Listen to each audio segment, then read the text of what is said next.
Assalamualaikum warahmatullahi wabarakatuh. Alhamdulillahi rabbil alamin. Allahumma sholli ala sayyidina Muhammad wa ala ali sayyidina Muhammad, amma ba'du.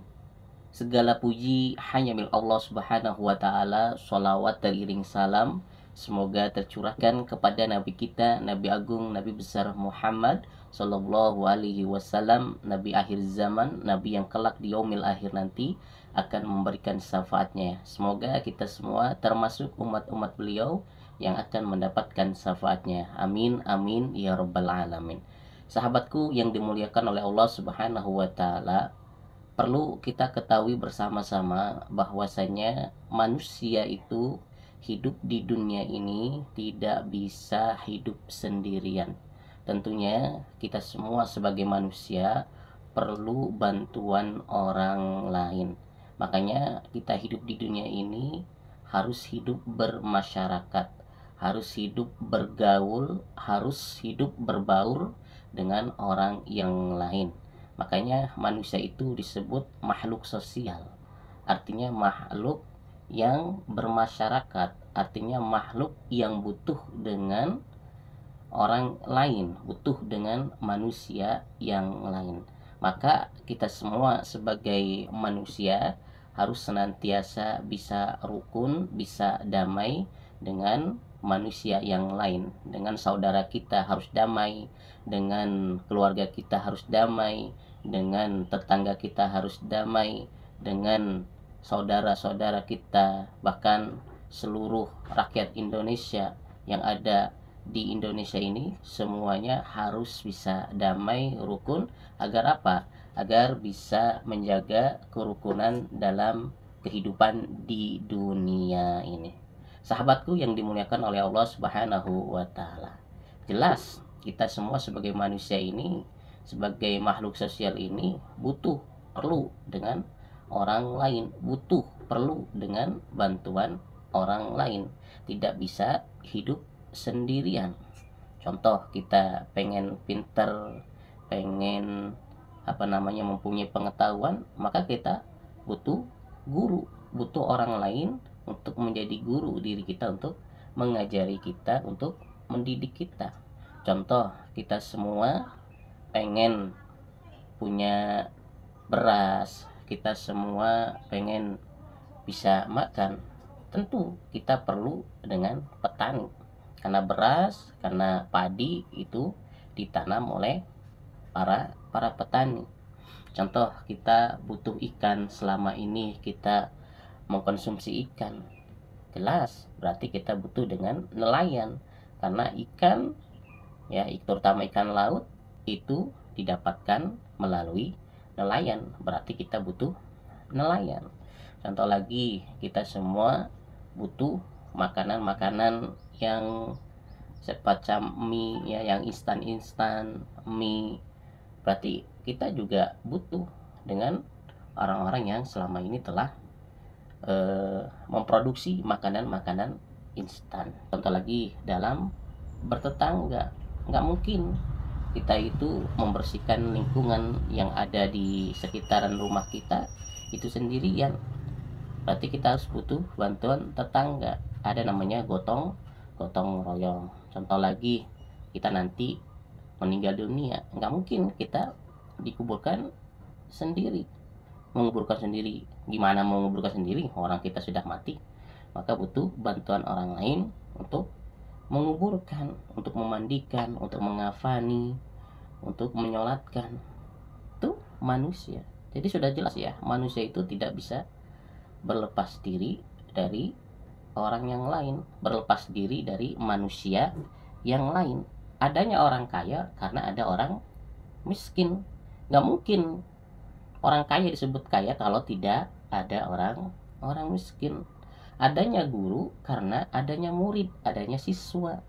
Nggak mungkin seseorang itu disebut guru kalau tidak ada muridnya, tidak ada siswanya, atau tidak mengajar.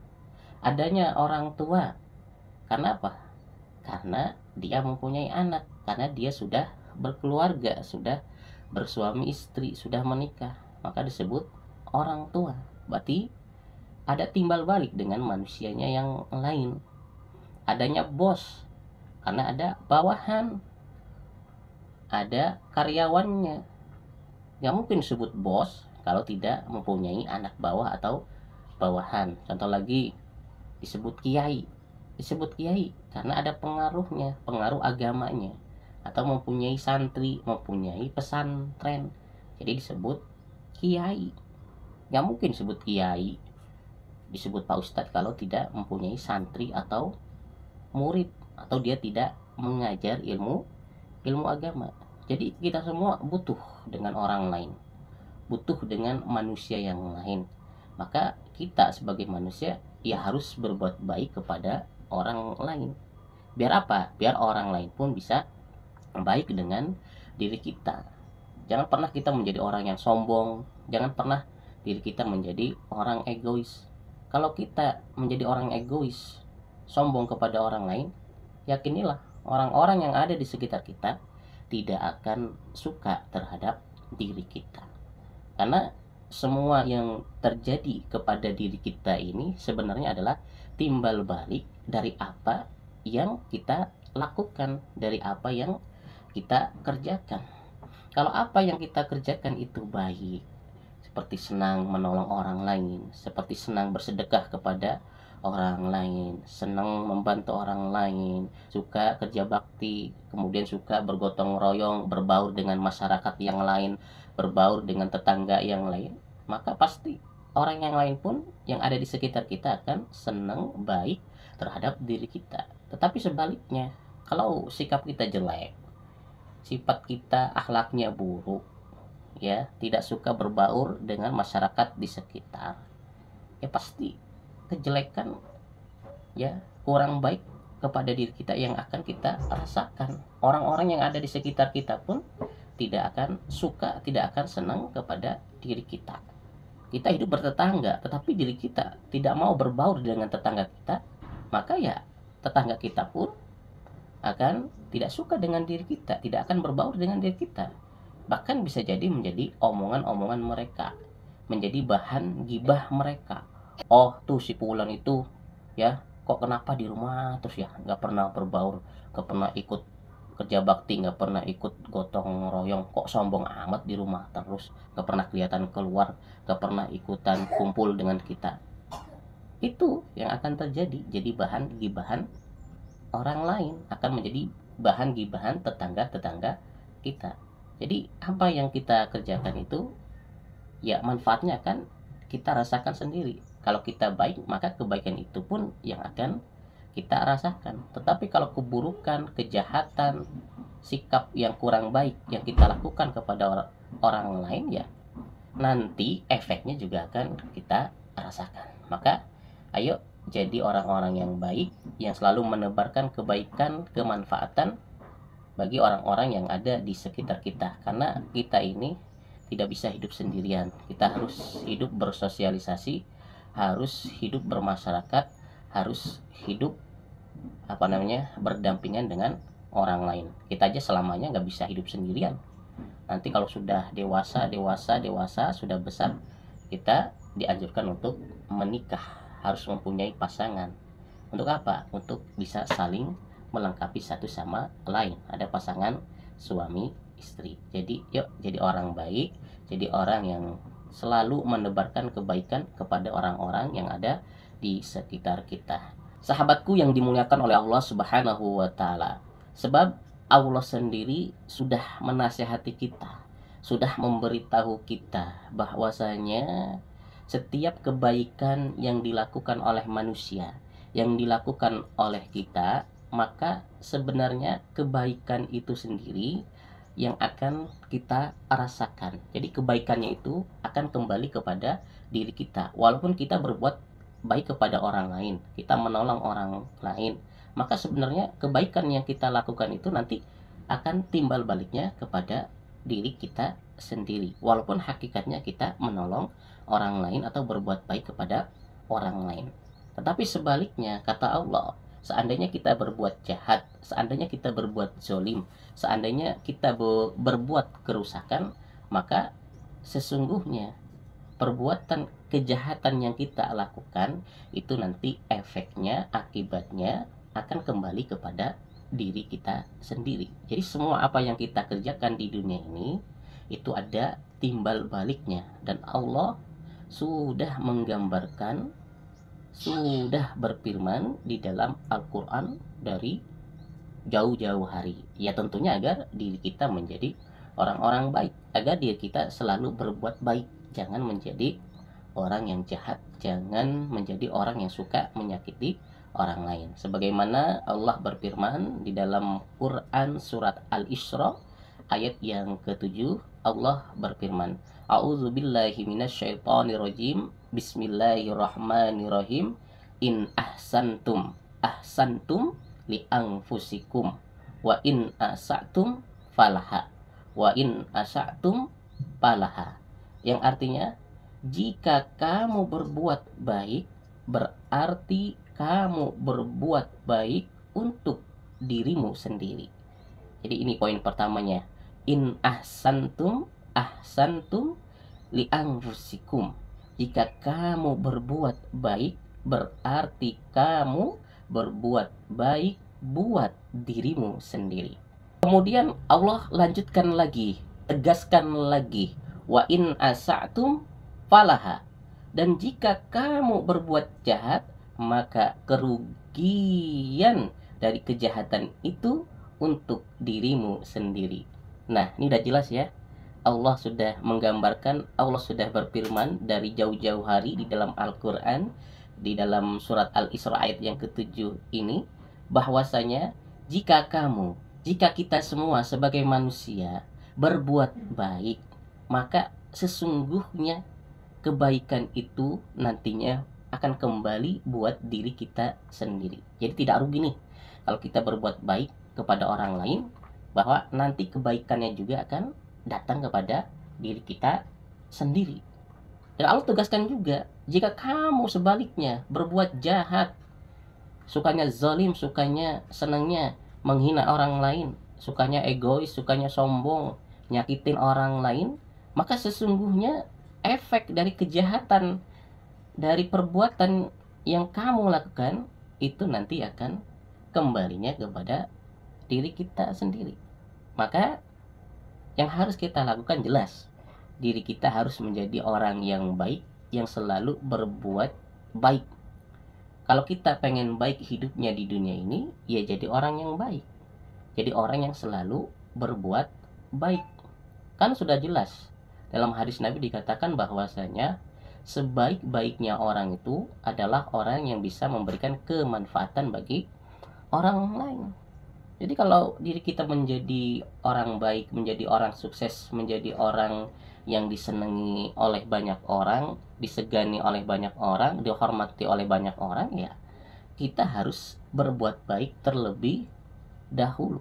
Karena setiap kebaikan yang kita lakukan itu nanti efeknya akan kita rasakan.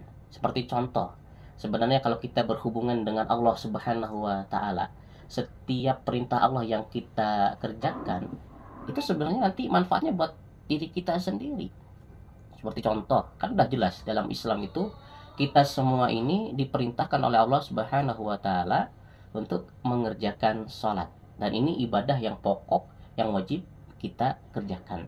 Nah, kalau kita selalu mengerjakan sholat setiap hari, apalagi dikerjakan secara berjamaah di masjid, maka itu nanti efeknya akan kita rasakan sendiri. Hati menjadi tenang, menjadi hamba Allah yang rendah diri. Kelak di yaumil akhir nanti, di akhirat nanti, kita semua akan dimasukkan ke dalam surga. Itu efek dari kita selalu melaksanakan sholat yang Allah wajibkan kepada diri kita. Kita berzikir kepada Allah, ya efeknya nanti buat kita sendiri. Efek kebaikan dari zikir yang kita lakukan akan kita rasakan. Hati menjadi tenang, diri kita menjadi manusia yang taat, semakin dekat kepada Allah Subhanahu wa Ta'ala. Allah akan semakin sayang kepada diri kita. Kelak di yaumil akhir nanti hidup kita selamat, akan masuk surga. Tuh.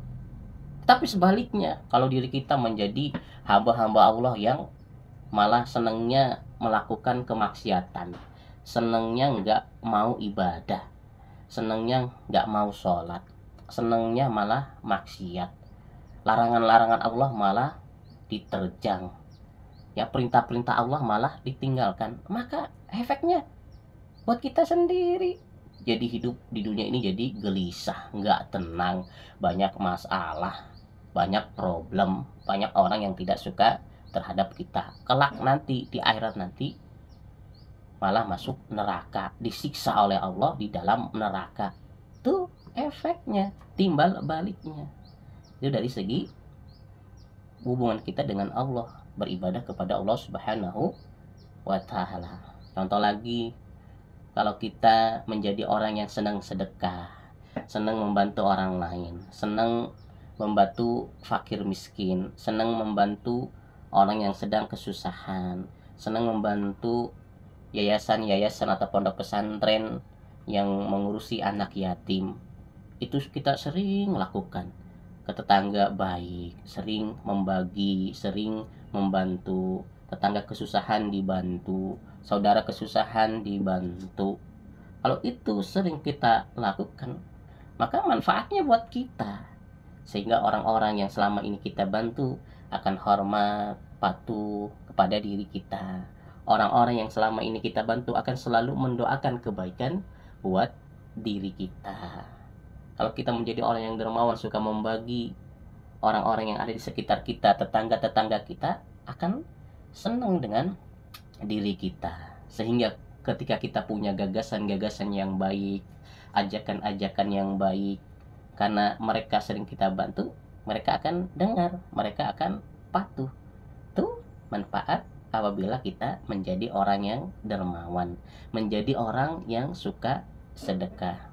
Kemudian sebaliknya, kalau kita menjadi orang yang pelit, menjadi orang yang kikir, kita kaya tapi enggak mau bantu orang lain, kita mampu tapi tidak mau bantu orang lain, tetangga kesusahan kita cuek, enggak mau bantu, ada saudara kita kesusahan, kita enggak mau bantu, ada orang yang sedang kerja bakti, yang sedang gotong royong, padahal itu dekat rumah kita, kita tidak mau keluar, tidak mau membantu, tidak mau membaur, ya nanti efeknya ya ke kita. Di dunia jelas banyak orang yang pasti tidak suka dengan diri kita malah jadi bahan gibahan orang lain. Oh, si Fulan itu orangnya pelit, kikir, sombong, egois, nggak mau bergabung dengan diri kita, ngakunya kaya, rumahnya bagus, mobilnya banyak, motornya banyak, tetapi pelit, kikir, dimintain sumbangan buat pembangunan masjid, dimintain sumbangan buat acara maulidan, acara kemasyarakatan, keluarnya sedikit, pelit. Nah itu, jadi orang yang ada di sekitarnya tidak senang, malah diri kita menjadi orang yang senang digibahin, didoain banyak orang, tapi doanya doa yang jelek. Semoga hidupnya nggak bahagia, semoga usahanya bangkrut, semoga mobilnya ludes, mobilnya hilang. Tuh efek orang-orang yang kikir, efek orang-orang yang pelit, efek orang-orang yang tidak mau sedekah. Jelas nanti di akhirat itu ya jelas akan termasuk orang-orang yang dimasukkan ke neraka. Kan contohnya sudah banyak tuh, ya. Korun itu dulu orang kaya tapi pelit. Korun itu dulu lagi sengsara, awalnya dia orang miskin, orang tidak punya, kemudian minta didoain oleh kepada Nabi Musa alaihissalam. Setelah didoain minta kaya, akhirnya kaya. Tapi ketika sudah kaya, dia lupa diri, ya. Dimintai zakatnya nggak mau, ya. Semakin kaya nggak mau mengeluarkan zakatnya. Tetangga-tetangganya, orang-orang sekitarnya kesusahan, minta kagak dikasih. Ibadahnya semakin turun. Ketika dimintain zakat nggak mau. Akhirnya apa? Akhirnya karena si korun ini pelit, ya, asik dengan hartanya, tidak peduli dengan tetangga-tetangganya, dengan masyarakat yang ada di sekitarnya. Kemudian Allah langsung kasih azab, langsung hartanya itu ditimbun masuk ke dalam bumi sama korunnya. Makanya tuh ada istilah harta korun, harta karun, artinya namanya korun, tapi Indonesia namanya harta karun, ya. Nah, itu hanya istilah. Kenapa? Dulu si Korun ini kaya tapi pelit, medit, sama Allah diazab. Akhirnya apa? Akhirnya disungsepkan, apa sih bahasanya ya? Akhirnya harta-hartanya langsung dikubur, dibalik ke dalam tanah oleh Allah Subhanahu wa taala. Tuh efek. Jadi jelas ya, setiap apa yang kita kerjakan itu nanti manfaatnya akan kita rasakan juga. Kalau kita menjadi orang baik, pasti kebaikan yang akan kita rasakan. Kalau diri kita menjadi orang yang jahat, pasti efek dari kejahatan itu yang akan kita rasakan.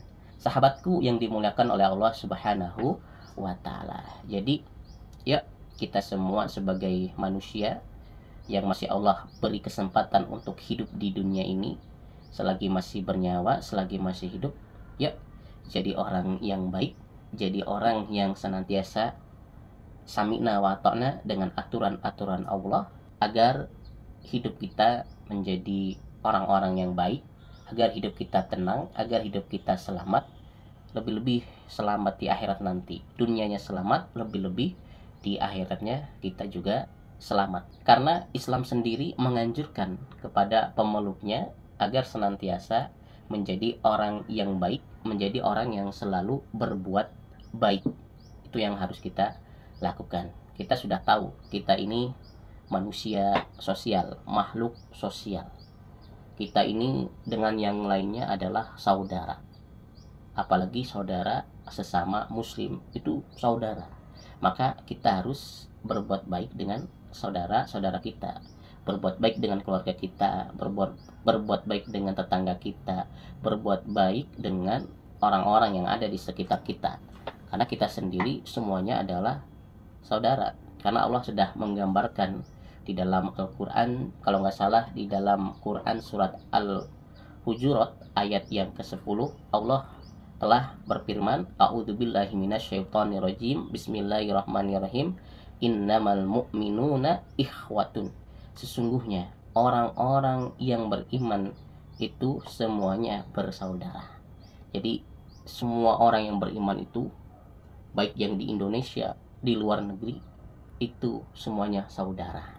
Saudara dalam seiman, saudara dalam seakidah. Artinya apa? Ya, yang namanya saudara ya berarti kita harus baik, harus selalu bisa tolong menolong.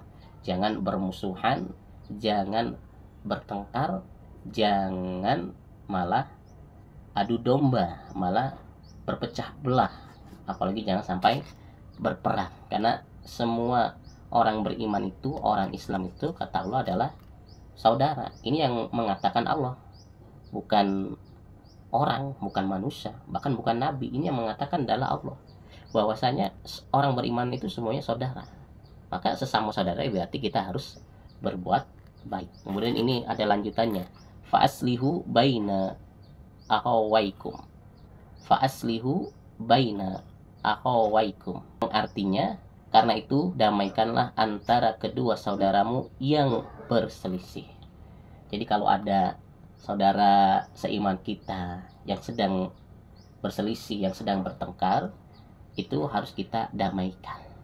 Atau diri kita mungkin sedang bertengkar dengan saudara kita, dengan teman kita, sahabat kita, atau dengan orang lain, maka bersegeralah untuk berdamai. Jangan lama-lama dalam berselisih. Tuh enaknya jadi orang yang beriman, nggak boleh berselisih, nggak boleh bertengkar, nggak boleh berantem. Seandainya ada yang berantem, kita dianjurkan untuk mendamaikannya, untuk merukunkannya. Makanya dalam hadis Nabi, kalau kita marah-marahan, kalau kita benci-bencian, kalau kita sedang bermusuh-musuhan, nggak boleh lebih dari 3 hari.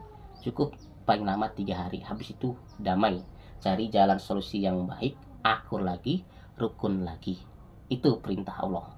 Jadi kita itu sebagai seorang yang beriman, kagak boleh berantem, kagak boleh bermusuhan, kagak boleh berselisih. Harus akur, harus damai. Kemudian dikuatkan lagi, wattaqullaha la'allakum turhamun, dan bertakwalah kepada Allah agar kamu mendapat rahmat.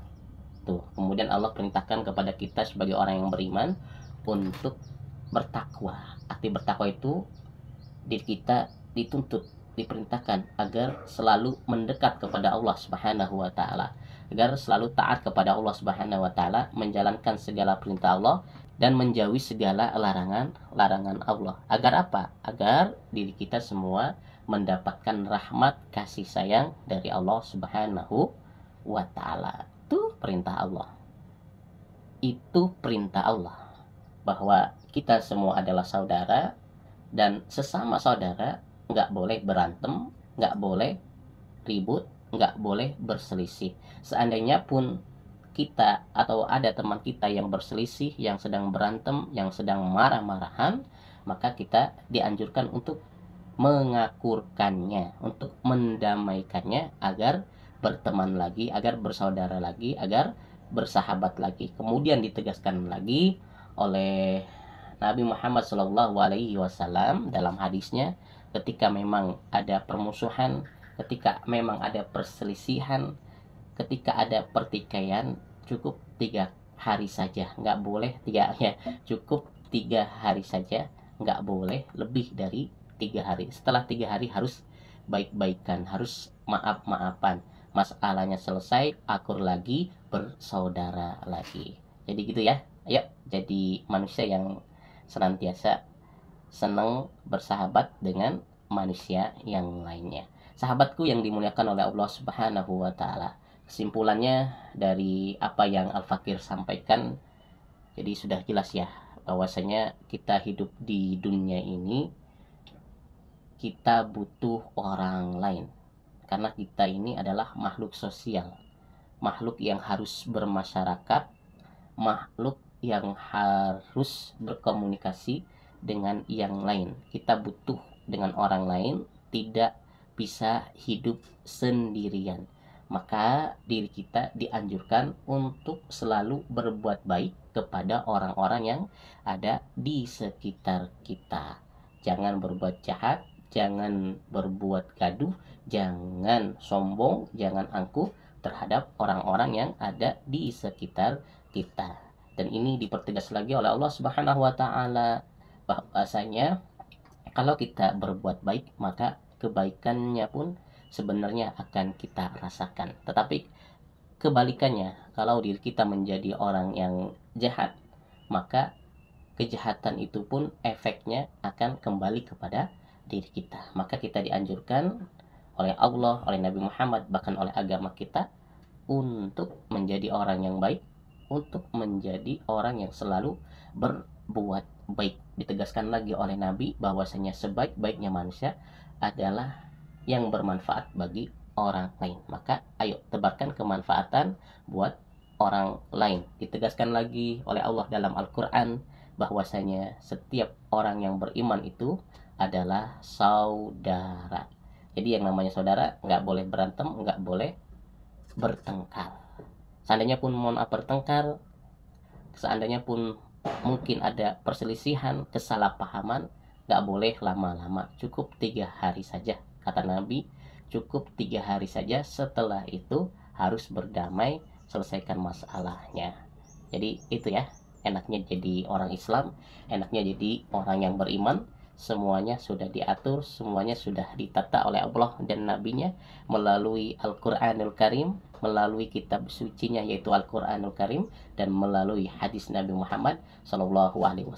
Semoga diri kita menjadi orang baik, menjadi orang yang selalu menebarkan kebaikan, menjadi orang yang bermanfaat, yang senang membantu orang lain, yang senang berbuat baik kepada orang lain, sehingga orang-orang yang ada di sekitar kita senang, suka dengan sikap kita, dan tentunya kedepannya hidup kita akan selamat di dunia, lebih-lebih nanti selamat di akhirat nanti, dan kita semua akan dimasukkan ke dalam surganya Allah Subhanahu wa taala. Amin amin ya rabbal alamin. Afwan, kurang lebihnya mohon maaf. Subhanakallahumma wa bihamdika asyhadu an la ilaha illa anta astaghfiruka wa atubu ilaik. Wassalamualaikum warahmatullahi wabarakatuh.